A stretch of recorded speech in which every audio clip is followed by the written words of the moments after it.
All right, today we are opening the books on a 40-year history of U.S. sanctions against Iran. We're going to treat this as both a financial and military assessment, really mapping out the long chronology of economic pressure and the critical flashpoints that continue to define this relationship. So let's just dive right in. I want you to think of this as an urgent memo. The core issue we're looking at is the massive financial volatility and the risk that comes with it tied to the instability of the Iran nuclear deal. You know it as the Joint Comprehensive Plan of Action, or the JCPOA. Our goal here is pretty simple. Understand the historical patterns so we can project what comes next. So how in the world did we get to this point? I mean, to really get a handle on the financial risks we're facing today, you have to look back at the record. We've got to trace this entire 40-year history of sanctions and really understand their direct and, frankly, escalating consequences. And that brings us to the financial ledger itself. Look, this timeline isn't just a bunch of dates. You have to see it for what it is, a very deliberate strategy of escalating economic pressure. It evolved from, just freezing some assets to this comprehensive effort to cut off entire sectors of the Iranian economy from the world. It all starts with this number, $12 billion. This is the opening shot in this long economic conflict. Back in 1979, after the U.S. Embassy hostage crisis in Tehran, Washington's first big move was to freeze all of the Iranian government's assets. And that single action? It set a huge precedent for decades of sanctions that were still to come. So from that first asset freeze, the whole legal framework just kept expanding piece by piece. In 1984, the state sponsor of terrorism designation gave the U.S. this really broad legal authority for whatever sanctions it wanted to do next. By 1996, with the Iran-Libya Sanctions Act, they took direct aim at the absolute engine of Iran's economy, its petroleum sector. But the real escalation, the big one, that came in 2010 and 2012. That's when we saw comprehensive and then secondary sanctions, which were designed to cut Iran off from the global financial system entirely by going after any foreign companies or banks that even thought about doing business with them. And this quote right here, it basically spells out the whole policy goal behind all of these measures. This is language from the 1992 Iran-Iraq Arms Non-Proliferation Act. It makes the long-standing U.S. objective crystal clear. Use every economic and legislative tool you have to stop Iran from getting unconventional weapons. But look, economic pressure never exists in a vacuum. It often has very real, very physical consequences.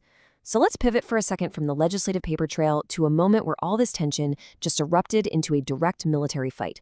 We're going to analyze Operation Praying Mantis almost like a tactical after-action report, because it shows you exactly what happens when economic conflict spills over. The tactical difference here is just stark. On April 18, 1988, U.S. forces, led by the aircraft carrier USS Enterprise and its whole battle group, they engaged Iranian naval forces. The outcome was, incredibly decisive. On one side, you have a full carrier group. On the other, you have devastating losses, including 2 frigates, 1 sunk, 1 crippled, plus a fast attack craft and a bunch of speedboats. It ended up being the largest U.S. naval surface battle since World War II, and it was just a raw demonstration of conventional military power. And let's zoom in on one specific tactical detail. Iran tried to counter this massive force with smaller, what we call asymmetric assets, like these Bogomar speedboats. But these attacks were just shut down, and fast. A-6E intruder jets launched from the Enterprise and deployed Rockeye cluster bombs. It's a key detail because it highlights the absolutely critical role that air power played in just completely nullifying Iran's tactical response. Okay, so let's bring the timeline into the modern era. The whole dynamic shifts from that direct military fight right back to economic warfare. And this period is really defined by a cycle. You get some temporary relief, then a sharp policy reversal, and then the rollout of a maximum pressure campaign. And right here, you can see the stark contrast between 2 very different approaches. In 2015, the JCPOA brings significant sanctions relief from the US, the UN, and the EU. And what was the trade-off? Strict, verifiable limits on Iran's nuclear program. But then in 2018, everything changes. The U.S. pulls out of the deal on its own and not only puts all the old sanctions back in place, but adds over 1,500 times new ones under this maximum pressure campaign. The goal was to totally sever Iran's access to global markets. So how did Iran react to this complete reversal? Well, at first, they tried a policy of what they called strategic patience. They were kind of hoping the other countries in the deal could salvage the economic benefits. But when that didn't work, Tehran began a very deliberate, step-by-step suspension of its own commitments under the JCPOA, most notably by ramping up its levels of uranium enrichment. They were effectively unwinding the whole point of the agreement.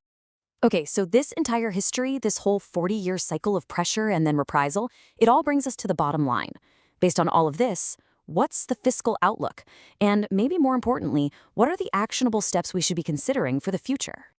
Our projection, based on 4 decades of this data, is pretty clear. The historical pattern of renewing sanctions, it points directly to sustained and severe economic disruption. But even more critically, it creates an environment that seriously increases the risk of a military miscalculation on either side, which, as you can imagine, would have unpredictable and absolutely severe financial consequences. So, this leads us to 3 very distinct recommendations for the next appropriations cycle. Number 1. Quantify the risk exposure. We need to mandate a full assessment of the U.S. financial sector's exposure if these snapback sanctions scenarios play out. Number 2. Establish contingency funds.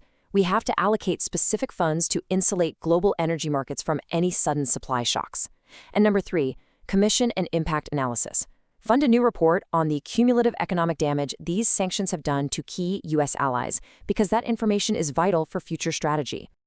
And we'll end with this question.